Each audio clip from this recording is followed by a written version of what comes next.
Ассалаумағалейкум, қадірлі Қазспорт телеарнасының көрермендері, сіздердің назарларыңызда көкпардан жасөспірімдер арасындағы 6-шы Қазақстан Республикасының чемпионаты. Бұл чемпионат шырайлы Шымқалада өткен. Көкпар сүйер қауымның баршасы жақсы білет. Сонымен біз бүгінгі көкпар бағдарламасының санында сіздердің назарларыңызға Маңғыстау облысының жасөспірімдер құрамасы мен Қызылорда облысының жасөспірімдер құрамасының арасындағы тартысты кездесуді ұсынамыз. Ортадағы төреші Ақылбай Манкеев оңтүстік Қазақстан облысынан, ұлттық дәрежедегі төреші екенін айта кетейік. Оның көмекшілері, яғни қапталдағы төрешілер Ақылбек Меңдіғалиев, Досан Еламанов және Ырыскелді Байтасов.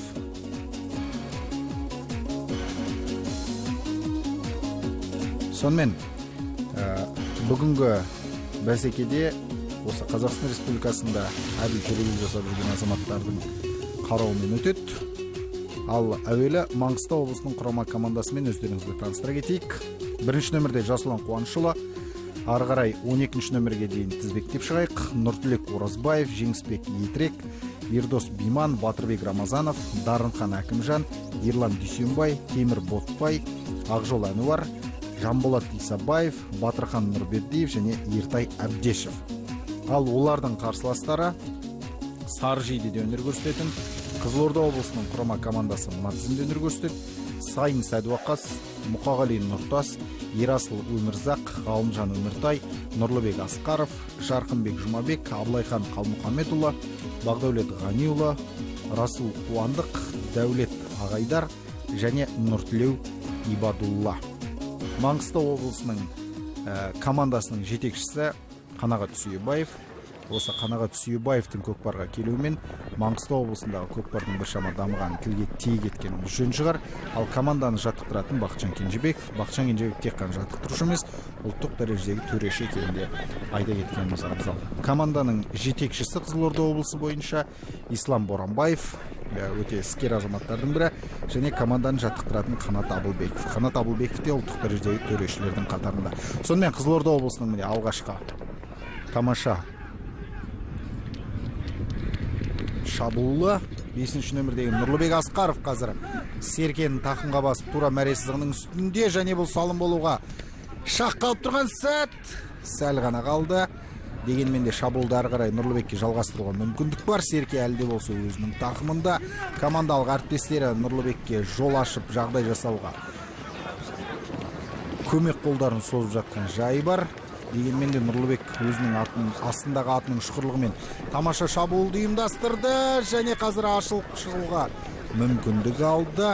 Мінекей қараңыздаршы, Маңғыстау облысының қандай қорғаныста өнер көрсетіп жатқанына да кәдімгі көзді қысып, ауызды ашып тұрып таңғалуға болады. Қай жағынан келсе де Нұрлыбек, маңғыстаулықтар тура Нұрлыбектің алдынан шығуда. Алғашқы шабуыл және ең бірінші кіші шеңберде жатқан Серкені тақымға басып алған Нұрлыбек қазірге ешкімге бермей тақымына қысып ұстап, қараңыздар, шабуылға келді. Бұл салым болуға тиісті. Иә, салым өте тамаша. Бұл жерде енді маңғыстаулықтардың өздерінің қателіктерінің болды. Нұрлыбек Асқаров, қадірлі телегөрмен, 1999 жыл туған спортшы. Астындағы тұлпарын құрма деп атаған екен. Қызылорда облысының тумасы міне ойынның 2-ші минутында алғашқы есепті ашып кетті. 1-0 Қызылорда алға шықты осылайша. Бұл салымның бастау болғанмен соң емес лайын.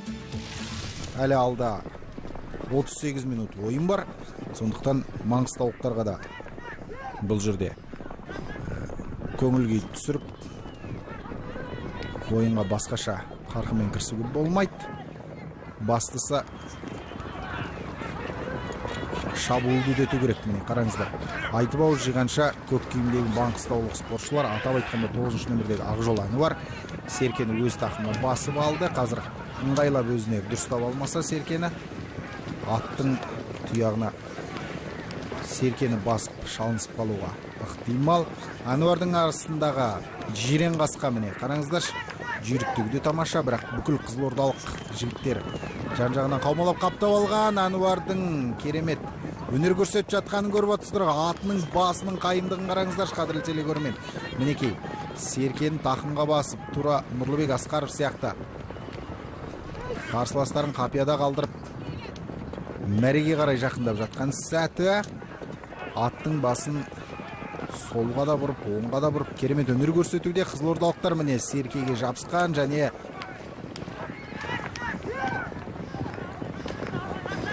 Ақжол Ануардың тақымындағы Серкені жұлып алуға шақ қалып тұр. Қараңыздаршы, қандай тамаша бәсеке, қандай тартыс десеңізші. Ануардың тақымынан сытылып шыққан екен Серке. Тек Ануардың тақымынан емес, бүкіл жігіттің тақымынан шығып кеткен Серке соңында ойын алаңының сыртына бір-ақ шығып тоқтады. Енді ортада қайтадан жекпе-жек сайысы болады. Маңғыстаулықтардың тамаша шабуылы осылайша нәтижесіз аяқталып отыр, қадірлі телекөрермен. Бұл жерде қызылордалық жігіттер сияқты команданың бірыңғай жұмыс істеуі жетпеген секілді. Жекпе-жек ортада Нұрлыбек Асқаров пен Ерлан Дүйсенбай. Ерлан Дүйсенбай қазір Серкені жерден көтеріп алған, дегенмен де тақымға баса алмай қалды. Қызылордалықтар қайтадан шабуылға шықты. 9-шы нөмірдегі Расул Қуандық Серкені тақымға басып шабуылға шыққан сәті дәл мәренің үстінден шауып өте шықты. Сәл ғана шеберлік жетіспей қалған сыңайлы. Аттың басын қайтадан кері бұрмаққа ниеттенді және бұл салым өте тамаша.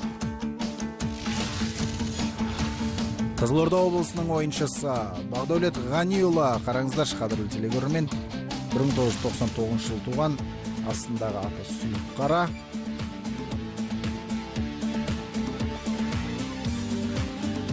Ойынның 6-шы минутында әдемілеп тұрып есепке еселеп кетті. Өте керемет. Ойын ары қарай жалғасады. Қызылорданың жігіттерінің жерден Серкені ілуінде мін жоқ. Маңғыстаулықтар да қарап қалып жатқан жоқ. Қараңыздар, қандай тамаша шабуыл. Қазір маңғыстаулық балуан Серкені тақымға баспай-ақ шабуылға шыққан. Бұл тамаша шабуыл еді, бірақ салым саналмауға тиісті. Өйткені Серке мәре сызығының жиегіне тиіп жатыр. Аттың жылдамдығын сәл ғана қоса түскенде бұл керемет шабуыл салыммен аяқталар ма еді? Кім білсін? Бірақ әдемі ойынның өрнегін көрсетті. Оған дау жоқ.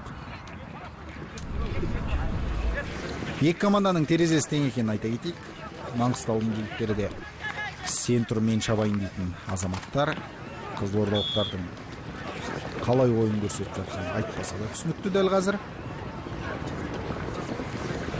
Бастысы жеңіс қос командаға да керегі. Қызылорда облысының жігіттері Серкені қайтадан тақымға басып алды. Бұл тағы да Нұрлыбек болуға тиісті. Нұрлыбек Асқаров осы Қызылорданың атынан шығатын даңқты палуандардың бірі боларына сеніммен қараймыз әрине. Өйткені ойын барысындағы шеберлік өте тамаша. Қараңыздар, қалай алып жүреді Серкені. Қалай атын ойын ақтатады, міне, шіркін-ай, әдемі шығып кетті. Бұл салым емес. Иә, Серке мәре сызығының жиегінде қалды.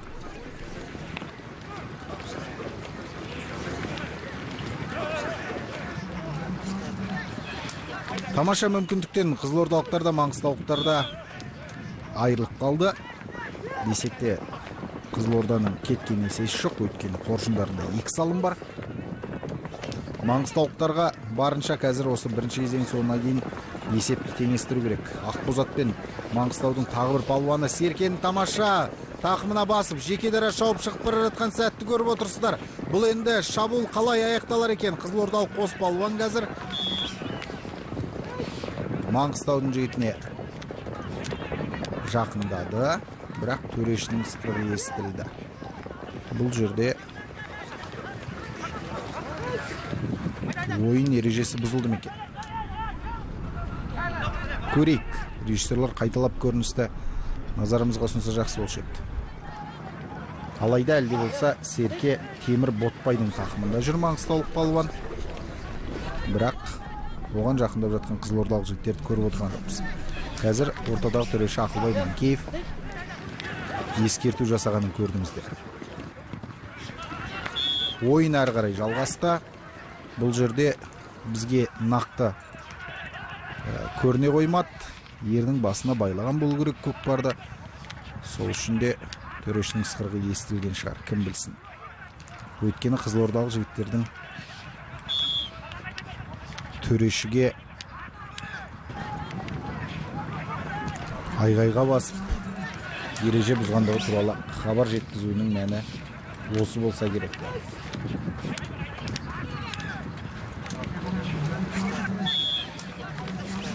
Серке ойын алаңының сыртына шығып кеткеннен кейін міндетті түрде ортада жекпе-жек сайысы болады. Ақжол Ануар мен Нұрлыбек Асқаров қайта шыққан екен.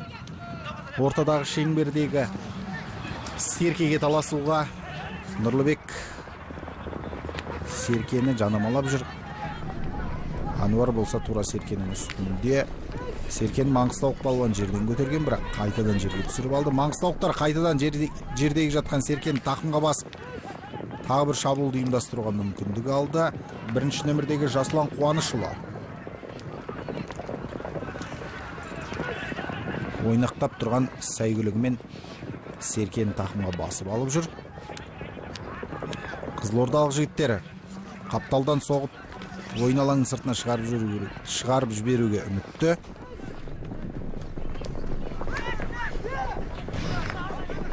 Мінекей, Серкені жерге түсіріп алды. Маңғыстау облысының палуандары. Қызылордалықтардың діттеген мақсаты да осы болса керекті. Міне, Маңғыстаудың жігіттері Қарт Каспийдің жағасынан келген палуандар қайтадан Серкені жерден көтерген еді, бірақ бұл жолда соңына дейін жеткізе алмады. Маңғыстауықтарға үлкен мүмкіндік қой, бірақ Қызылорданың жігіттері жерде жатқан Серкені көтеріп кеткен сыңайлы. Міне қараңыздар, жеке дара шығып кетті. Шіркінай, Қызылорда облысының палуаны Серкені қазір тақымға басып алған. Қасындағы әріптестері жағдай жасап келе жатыр. Жеке дара шауып, қамшыны басып, мінекей мәреге жақындаған тұста Маңғыстаулық палуанда Серкеге келіп жабысты. Бұл тағыдан Нұрлыбек Асқаров, қадірлі телегөрермен. Нұрлыбек Асқаров осымен қателеспесек 4-ші рет Серкені өз тақымына басып алып жүр, және алғашқы есепті ашқанда осы жігіт ойынның 2-ші минутында. Нұрлыбектің тақымындағы Серкені жұлып алу қиын екен расымен. Міне тамаша шабуыл және керемет салым, қадірлі телегөрермен. Бұл салымның авторы тағы да Қызылорда облысының палуаны Нұрлыбек Асқаров, 5-ші нөмірдегі ойыншы. Нұрлыбек Асқаров тағы бір таныстыра кетейікші, қадірлі телегөрермен. 1999 жылы Қызылорда облысында туған палуан, астындағы тұлпарын Құрма деп атаған екен. Ойынның 15-ші минутында есепте еселеп 3-0-ге жеткізді. Өте тамаша көрсеткіш. Қызылордалықтардың бүгін бағы жанып тұр. Бабы келіскеннен кейін бағының жанатында белгілі ғой. Маңғыстаудың жігіттері Серкені жерден көтеруге шақ қалды. Қараңыздар, тоқтамай еңкейіп, жігіттердің баршасы Серкені жерден көтеріп алуға мүмкіндік алып жатыр. Темір Ботбай қазір Серкені өз тақымына басып алды. Ақбозаттағы палуан. Міне қараңызша, қалай өтеді? Қарсыласын қапыда қалай қалдыру керек екенін білет Темір Ботбай. Әлде болса Серке осы Темірдің тақымында. Темірдің тақымы темірдей мықты екен. Әзірге солай секілді, өйткені Қызылордалық балуандар қанша жабысса да Темір Ботбайдың тақымындағы Серкені ала алмай жатыр. Ерге қисық отырып қалды қазір. Сонда да тақымдағы Серкесін босатпай келеді. Тура мәре сызығының үстіне жақындаған сәтте қызылордалықтар бұл шабуылдың бетін қайтарған сыңайлы екен. Жоқ, әлде болса Темір Ботбай тастай тақымында Серкені ұстап отыр. Қызылордалық палуандар қайта-қайта кеп жабысуда.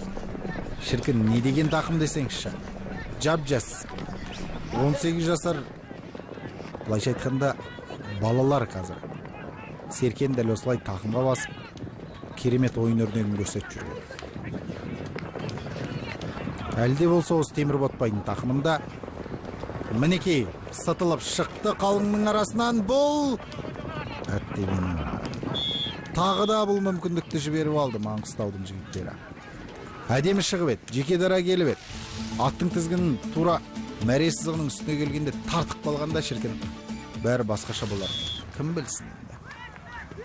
Серке мәре сызығының жиегіне тиіп қалды.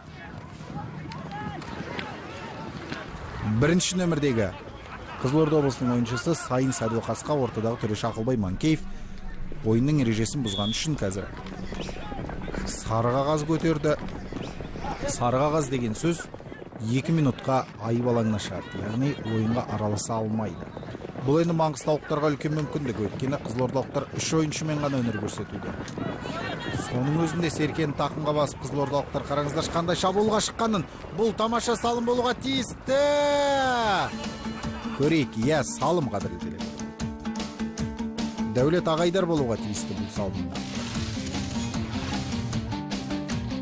Иә, Дәулет Ағайдар 2000 жыл туған, небәрі 17 жасар балуан.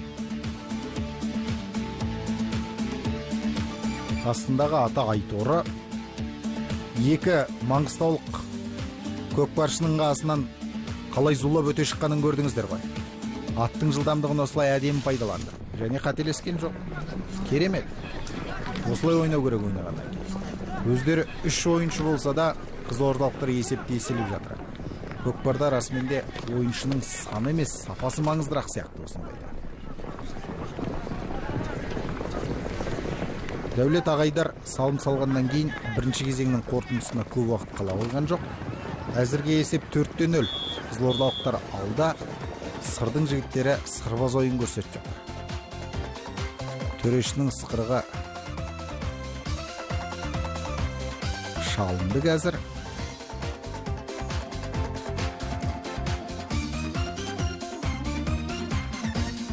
Иә, бірінші кезең осылайша өз мәресіне жетті. Есеп 4-0 Қызылорда облысының пайдасында. Қазір бірінші кезеңдегі салымдардың қайталап көрінісін көреміз.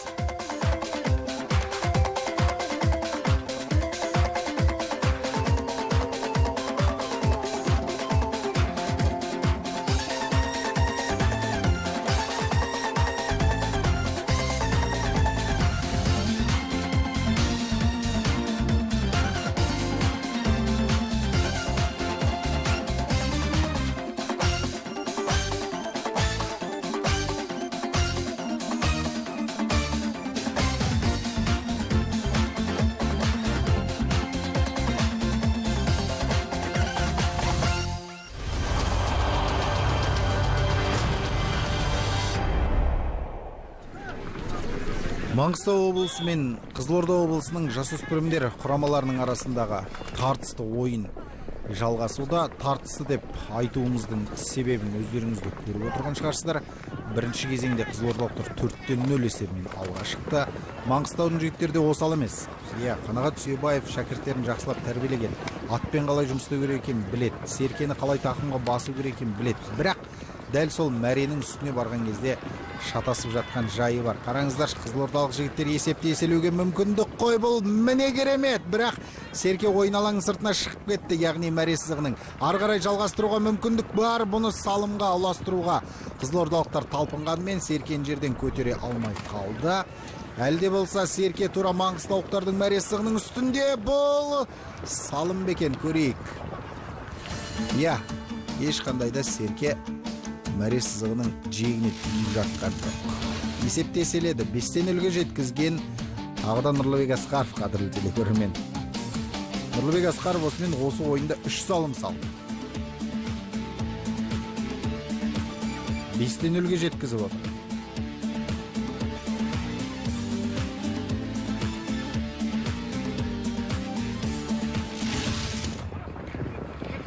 Бес салымның 3-еуін Нұрлыбек Асқаров салды. Маңғыстаулықтарға еп бел кетеді, еп белбеу кетеді деп барынша тәуекелге бару керек. Міне, оның бір көрінісін көрдіңіз. Аттың жүгеніне жабысып қазір маңғыстаулық балуан ережені бұзғанын байқатты. Оны қапыда қалдырмаған Ақылбай Манкеев 9-шы нөмірдегі Ақжол Әнуарды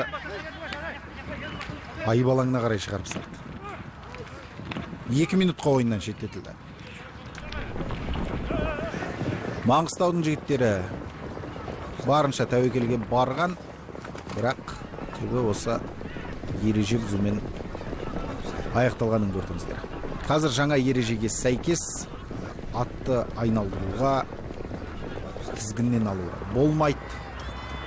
Баршасы өзі жекелей шабуыл тиісті. Жасұлан жасындай жарқырап кеп Серкені тақымға басып кетуге тырысқанымен жерден іліп алып кете алмады. Осы ақ бозатта жүрген Темір Ботбайдың мықтылығы көрініп тұр. Бірақ бұл жолы Ерлан Дүйсенбай бұл бозатты мініп шыққан екен. Ортада жекпе-жек сайысы. Жекпе-жекке шыққан қос спортшы міне сіздердің алдарыңызда. Таныстырып үлгермей жатып ақ Серкені жерден көтеріп кетті. Қызылордалық палуан 8-ші нөмірдегі Бағдәулет Ғаниұлы Серкені тақымға басқанымен соңына дейін жеткізе алмады бұл шабуылды. Бірақ әлде болса Серке ойын алаңының ішінде ары қарай ойын жалғастыруға болады.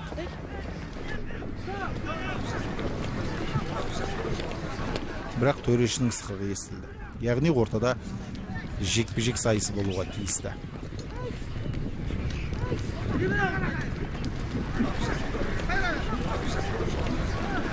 Кескілескен шайқас. Жеңіске дейтін жігер. Ақтық айқасқа бергісіз ойын болып жатыр қазір. Жасұлан Қуанышұлы мен Нұрлыбек Асқаров шыққан екен. Жасұлан 1-ші нөмірдегі Маңғыстаудың ең үздік ойыншыларының бірі. Серкеге еңкейді және тақымға басып ала алмаса да, әйтеуір шеңберден шығарғанын көрдіңіздер. Қызылордалықтар қайтадан Серкеге жабысты. Тақымға басса, мәреге қарай жүйткей жөнеледі. Міне қараңыздар. Қалай шығып кетті суырылып қалынды даның арасынан. Аттың тізгінін тартуға тиісті қазір. Жанболат, кешіріңіздер. Расул Қуандық.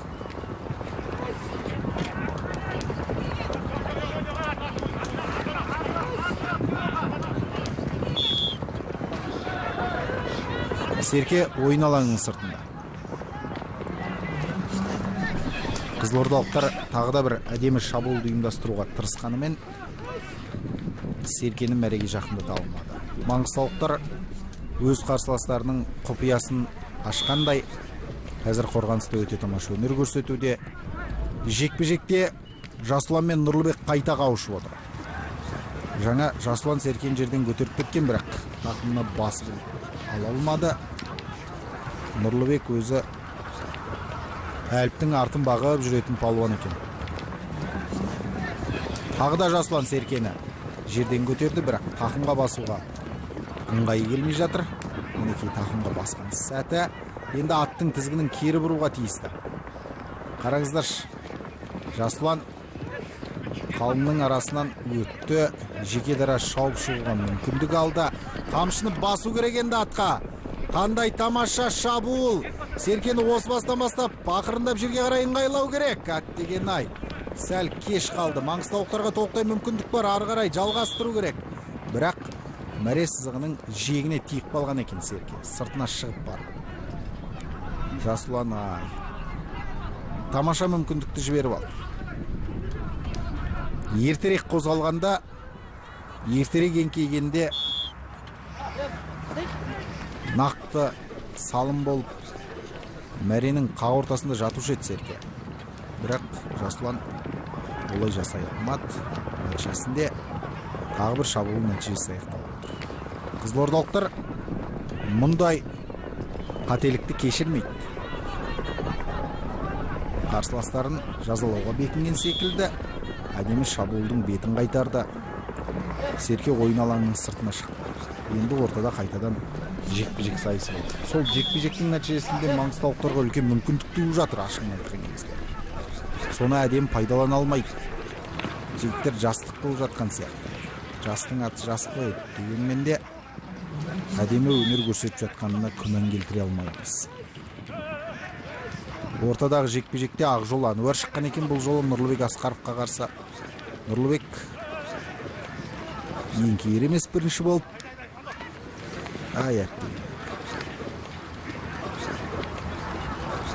Нұрлыбекке үлкен мүмкіндік, еңкею керек, Серкені алып кету керек. Серкен тақымға басып үлгермеді әлі. Маңғыстау жігіттер жан-жақтан қаумалап қорғанысқа көшіп кетті. Серке әлде болса ойын алаңының ішінде, тағы да Қызылорданың жігіттері Серкені жерден көтерген, бірақ соңына дейін жеткізе алмады. Қолдың күші еп деген бар. Атқа қайтадан тік отырып алу керек. Оның барлығы үлкен тәжірибемен келетін түсінікті жағдай.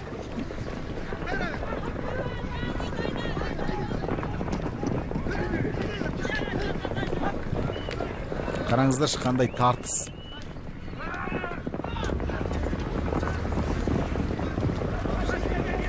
Әлде болса Серкені ешкім біле алмай жатыр. Қолдың жетуі жетеді, бірақ тақымға басуға келген кезде тартынып қалып атқанын байқап отырмыз. Ортада қайтадан жекпе-жек сайысы. Әдемі, тартысты ойын. Арнамызға енді ғана қосылған көрермендер болса айта кетейік, бұл жас өспірімдер арасындағы, яғни 18 жасқа дейінгі жігіттердің арасында өріп жатқан Қазақстан Республикасының чемпионаты. Маңғыстау мен Қызылорда қазір бақ сынауда. Қызылордалық палуан Нұрлыбек Асқаров жекпе-жекте бұл жол жеңіске жетті. Серкені өз тақымына басып алды. Енді аттың тізгінін кері қарай бұру керек еді, бірақ Серкені жерге тастап кеткен жайы бар.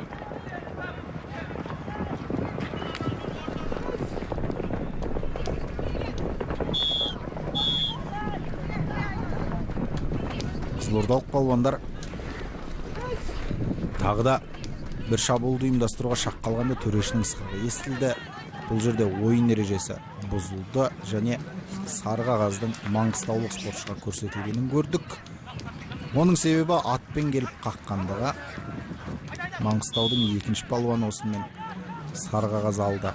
Және сары қағаз алу ойынды 2 минутқа тоқтату деген сөз.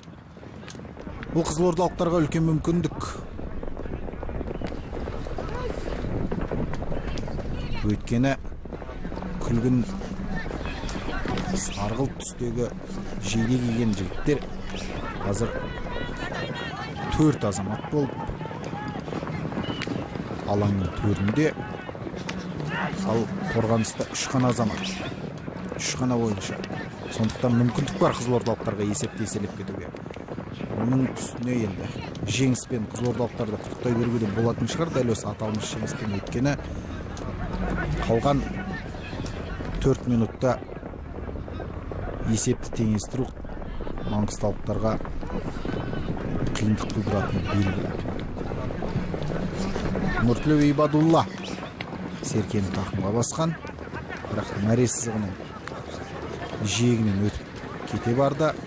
Дәл осылай үштік боп ойнап жүріп те қызылордалықтар салым салған маңғыстаулықтарға бұл мүмкіндік жоқ деген сөз емес.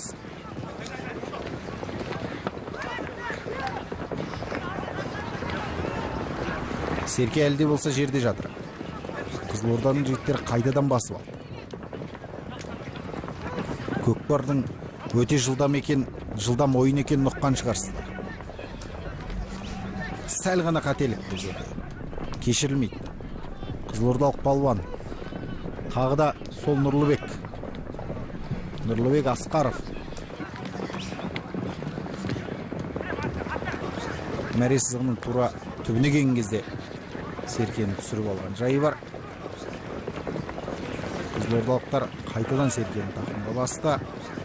Маңғыстаудың жігіттері қайтадан кеп жабысып алды Серкеге. Тартысты ойынның нәтижесінде кімде қалар екен бұл Серке? Иә, қызылордалық жігіттер қолдарының қарулы екенін көрсетті. Нұрлыбектің тақымына кеп түсе қалды. Нұрлыбек жоқ жерден шабуылды ұйымдастыратын палуан, және бұл салым. Өте тамаша. Қараңыздар, қандай керемет ойыншы. Нұрлыбек Асқаров тағы. Бүгін осымен 4 салым салды. Бас аяғы 6 салым салынды қызылордалықтардың тарапынан. Маңғыстаулықтар ешқандай да салым салынмады. Ойынның 38 минутында Нұрлыбек тағы да есепті еселеді. Не керек, бүгінгі ойын Нұрлыбектікі болды.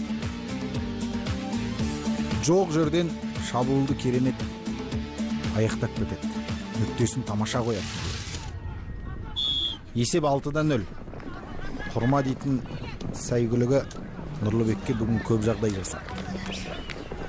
Аттың басының қайым екенін көрдіңіздер. Қалай қарап бұрса, солай қарап қозғалады. Тізгінді сәл ғана тартса, төрт аяқтап артқа шегініп кетеді. Шіркін-ай, қандай ақылды жануар десеңізші. Әлде болса маңғыстаулықтар 3 адаммен өнер көрсетуде. Оны әдем пайдаланып жатқан қызылордалықтар қайтадан Серкені тақымға басып алды. Әдемі шабуыл жеке дара шыққан сәті. Қараңыздар, Тура мәренің үстіне келді. Әт деген ай, қиыс кетіп қалды. Қызылордалықтар ары қарай мүмкіндік бар бұлны шабуылды жалғастыруға. Әт деген ай. Қараңыздар, Тура түбінде ғой мәренің.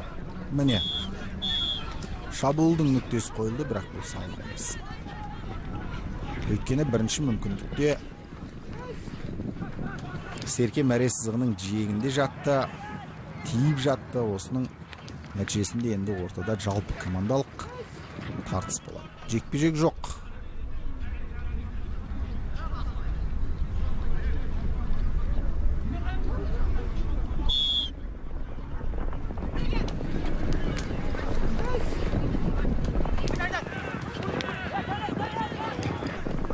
Қызылордалық спортшы Сырдың палуаны Мұқағали Нұртас Серкені тақымға басуға тырысқанымен ешқандай да мүмкіндік болмады шабуылды жалғастыруға. Тағы да Қызылорданың жігіттері мәренің түбіне жақындаған сәтте төрешінің сықырғы естілді. Көк қағаз. 9 нөмірдегі маңғыстаулық спортшы Ақжол Ануар ең бір мықты спортшылардың бірі. Ойыннан қуылды, қазір көк қағаз алып кетті. Бұл 5 минутқа ойыннан шеттетілді деген сөз. Ойын соңына дейін қайтадан алаңда бұл палуанды көрмейміз. Айып алаңына Қаранарға барып тұрады. Қызылордалықтарға енді үлкен мүмкіндік. 4-ке 2 өнер көрсетуде. Төрешінің сықырығы естілді. Осылайша екі командаға берілген 40 минут өз мәресіне жетті. Нәтижесінде Қызылордалықтар 6-0 есебімен айқын басымдықпен бұл ойында жеңіске жетті. Ең қиын қарсыластарының бірі осы Маңғыстау болады Қызылордаға. Оңай өткен секілді. Аттарының жылдамдығы, жігіттерінің әдіс айласы өте керемет. Өздерінің байрақтарының қолдарын әлді де аттың басына ерік беріп қазір. Жігіттердің баршасы бір жерге шоғырланып алған. Қараңыздаршы, қандай жігер, қандай қайсарлық, қандай рух бар еді адамға. Рухани жаңғыру деген осы шығады. Қызылорда облысының жасөспірімдер командасы осылайша Маңғыстаудың қарт кәсіпкердің жағасынан келген жігіттерден 6 салым айырмашылығымен озды. Есеп 6-0. Қызылорда алды. Қадірлі телегөрермен, бұл көкпар бағдарламасы. Ойынды өздеріңізбен бірге тамашалаған комментаторларыңыз әдеттегідей мен Қайқан Мәулен және бұл бағдарламаның режиссерлары Руслан Дәулетов, Нұрсұлтан Темірхан. Алдағы қызық ойындарда Қазспорт эфирінде өздеріңізбен қайта қауышқанша дейміз. Аман сау болыңыздар.